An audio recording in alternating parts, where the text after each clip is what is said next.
여러분 안녕하세요. 지구의 대부분은 물로 덮여 있지만 그보다 더 흥미로운 건 인간의 생활은 모두 육상에서 영위되고 있다는 것입니다.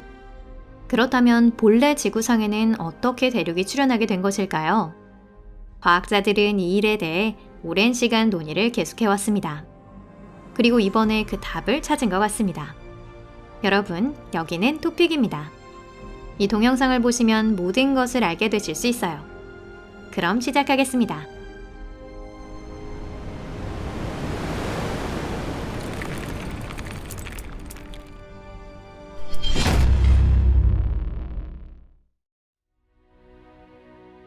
아기 시절 지구. 여러분도 아시다시피 태초에 신이 하늘과 땅을 창조하셨습니다. 땅은 형체가 없고 공허하며 짙은 어둠의 심연 속. 죄송합니다. 다른 대본을 읽어버렸네요. 자, 여러분들도 잘 아시다시피 지구는 45억 년 전에 가스와 먼지 구름에서 태어났습니다. 지구의 지질시대 중 첫 번째 시대는 명왕누대라고 불립니다. 명왕누대의 지구는 현재와는 비슷하면서도 닮지 않은 모습을 하고 있었는데요. 지표는 용암 바다로 뒤덮였고 바다의 상층이 조금씩 식어가며 지각이 되었습니다. 그 후 지구는 화성이나 그 이상의 크기를 가진 것으로 알려진 대형 천체 테이아와 충돌했습니다. 그 결과 지구 물질의 일부가 부서지고 우주로 던져지며 달이 태어났습니다. 이 충돌로 지표에는 다시 용암이 흘러나왔지만 그 이후부터 지금까지는 이렇다 할 대규모 변동은 없었습니다. 지구는 비교적 짧은 시간에 안정을 되찾아갔습니다. 그리고 현재의 모습과는 거리가 멀긴 했지만 서서히 윤곽을 띠게 된 것입니다. 그렇다면 구체적으로 어떤 경위로 그렇게 된 것일까요? 100여 년 전 과학 세계에서는 이른바 수직 이동설이 지배적이었습니다. 이 설에 따르면 바다가 형성되는 과정에서 물에 잠기지 않은 지각의 가장 높은 부분이 대륙이라고 합니다. 대륙은 지구가 탄생한 이래 항상 안정적이었고 가장 큰 변화라고 해도 한랭화나 온난화와 같은 여러 기후변화로 해수면이 상승하거나 하강하는 정도입니다. 만약 현대에서 이 설을 주장한다면 바보 취급을 받고 끝날지도 모릅니다. 대륙의 형태는 리소스 페어의 이동으로 항상 변화하고 있다는 사실이 오래전에 증명되었기 때문이죠. 과거 지구의 육지는 모두 판게아라는 하나의 초대륙을 이루고 있었습니다. 판게아 초대륙은 이후 분열되었지만 먼 미래에 다시 모일 것이라 추측하고 있습니다. 다만 대륙은 처음부터 있었던 것이 아닙니다. 판게아 초대륙은 한순간 물속에서 솟아오른 것이 아닙니다. 즉 판게아 이전에도 대륙은 존재하고 있었고 합체와 분열을 반복하고 있었던 것이죠.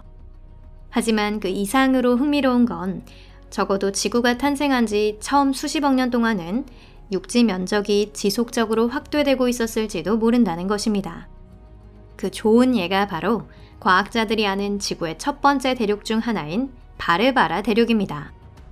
이는 약 30억 년 전 태고대라는 시대에 존재했던 대륙으로 현재의 호주와 아프리카 남부에서 그 일부가 발견되고 있습니다.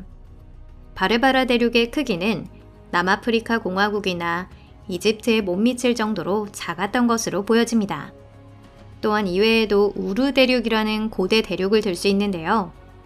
우르 대륙은 바르바라 대륙보다 조금 늦은 시기이거나 비슷한 시기에 존재했다고 보여집니다. 이 대륙은 바르바라 대륙보다는 컸지만 그럼에도 현대의 호주 대륙에도 닿지 않는 크기였던 것 같습니다. 우르 대륙과 바르바라 대륙이 지구상에서 유일한 대륙이었는지 어떤지는 알 수 없습니다. 다만 당시 가장 큰 대륙이었던 것만은 사실이에요. 비슷한 크기의 대륙이 그 밖에도 여러 개 존재했더라도 현재의 육지 면적보다 훨씬 작았을 것으로 보입니다. 즉 당시에는 지구 표면을 차지하는 바다의 비율이 지금보다 더 컸고 지구 탄생부터 10억 년 동안 지구는 거의 완전히 물에 덮여 있었습니다. 끝없이 펼쳐진 기복이 없는 바다에는 생명이 없는 암석이 드문드문 융기해 있을 뿐이었습니다. 수십억 년 전 대륙의 성장에는 복잡한 지질적 프로세스가 관여하고 있습니다.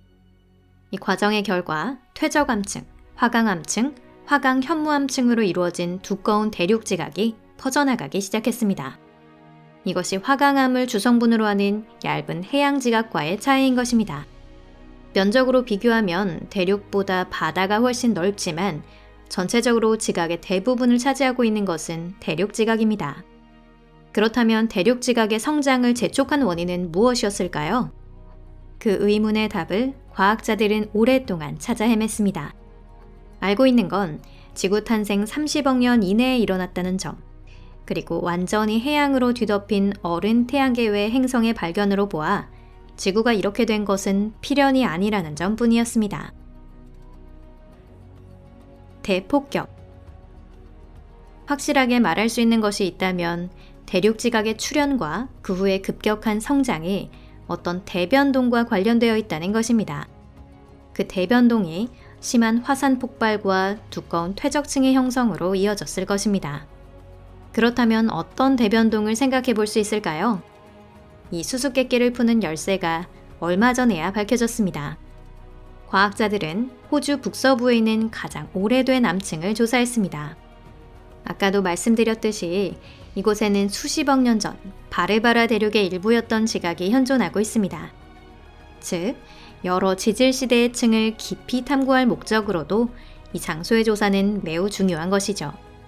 조사 결과 과학자들은 암층 표면의 융해부터 시작해 이후 내부 깊숙이 파고든 프로세스의 흔적을 발견할 수 있었습니다. 이는 대형 소행성이 대기권에서 녹지도 않고 바다의 충돌에 부서지지도 않고 마치 총알처럼 지각에 박혀 충돌한 흔적과 비슷합니다. 즉, 매우 큰 소행성이 엄청난 속도로 지구를 파고든 것이죠. 현재 이러한 우주의 대변동이 일어나는 일은 거의 없습니다. 하지만 아주 과거에는 드문 일이 아니었어요. 과거 태양계는 소행성과 미생물 등 대량의 우주 쓰레기가 아직 가득한 상태였습니다. 그런 커다란 돌이 비가 되어 젊은 행성을 향해 끊임없이 쏟아지고 있었습니다. 지구를 포함한 태양계 행성에 수천 개의 소행성 탄환이 쏟아진 건 이른바 후기 중폭격기가 마지막입니다. 그것이 끝난 건 대략 38억 년 전의 일이고요. 참고로 달에 크레이터가 많은 것도 이와 관련이 있습니다. 달은 지구를 지키는 우주의 방패입니다. 지구에 낙하해야 할 소행성과 운석의 대부분을 막아주고 있는데요. 다만 아무리 달이라고 해도 우주의 쓰레기로부터 지구를 완벽하게 지켜내는 건 아닙니다. 후기 중폭격으로 인해 달 표면이 스위스 치즈처럼 돼버렸다면 지구도 상당한 피해를 입었을 겁니다. 물론 과거 지구로 떨어진 소행성이 바다에서 튀어나와 대륙이 된 것은 아닙니다. 만일 지구가 유라시아 대륙 정도의 크기의 천체와 충돌한다면 적어도 지표 전체가 용암의 바다가 되고 최악의 경우 지구는 완전히 파괴되어 버렸을 것입니다. 하지만 실제로는 더 온화했습니다. 즉, 대량의 소행성이 낙하했을 때 바다가 뒤섞이면서 매우 강력한 화산 활동을 일으켰습니다. 그리고 최초의 대륙 지각이 형성되었습니다. 당초 대륙 지각은 해저에 있었지만 점차 융기하여 마침내 최초의 대륙이 된 것입니다. 이것으로 오늘 영상을 마치도록 하겠습니다. 여러분 끝까지 시청해주셔서 감사합니다. 이 영상이 마음에 드셨다면 좋겠네요. 아마 많은 분들이 눈치채셨듯이 이 설에는 중대한 모순이 있습니다. 바르바라 대륙의 나이에는 여러 설이 있지만 가장 낙관적인 평가로도 36억 년 전에 탄생했을 것으로 추측되고 있습니다. 그 중에는 더 새롭다는 설도 있습니다. 즉, 바르바라 대륙의 탄생부터 폭격 종료까지의 사이에 적어도 2억 년이 경과한 것입니다. 2억 년 전이라고 하면 판게아 대륙이 아직 분열되지 않았을 테니 이건 지질학적으로도 매우 긴 기간이라고 볼 수 있습니다. 어쩌면 우리는 바르바라 대륙의 나이와 후기 중폭격기의 연대를 다시 한번 검토해봐야 할지도 모릅니다. 하지만 어쨌든 지질학의 주요 문제 중 하나가 해결에 가까워졌다고 볼 수 있을 것 같네요. 재미있는 이슈를 놓치지 않도록 채널 구독과 좋아요 버튼도 꼭 눌러주세요. 그리고 이 영상을 SNS로 공유하는 것도 잊지 마시고요. 항상 저희 채널을 응원해주셔서 감사합니다. 그럼 잠시 동안 작별입니다. 다음 영상에서 뵐게요. 안녕히 계세요.